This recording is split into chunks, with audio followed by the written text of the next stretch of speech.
Hi everyone, today I am going to make Suji ka halwa. It is a classic Indian dessert which is also very easy and quick to make. In this recipe we need very few ingredients. We need semolina, ghee, water, sugar, or you can take jaggery, any nuts of your choice, coconut powder, or you can take 1/4 teaspoon cardamom powder. So in a wok, add half cup ghee, warm it a little, add 1 cup semolina, roast it for 10 to 15 minutes on low flame till it turns light brown in color. Keep stirring so that it does not stick to the wok. Roast it on low to medium flame. Do not roast it on medium to high flame, otherwise it will get burnt easily. Now it is roasted, you can see light brown color here.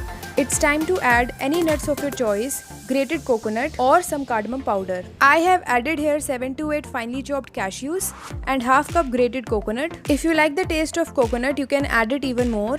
Now mix it and roast it again for 2 minutes. Now it's time to add 1 cup sugar. If you don't want to use sugar, you can use jaggery. Mix it well.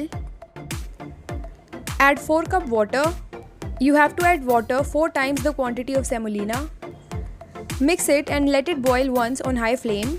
Keep stirring on medium flame till all the water is absorbed. In 5 to 7 minutes you will see halwa has left the sides of the wok and all the water is absorbed. Your Suji ka halwa is ready to serve. Garnish it with grated coconut. Do try this basic Indian dessert at home. Make this for your friends or relatives that come to your home or on any festival or just for yourself and tell us about it in the comment section. If you like the video, like it and subscribe our channel. Thank you.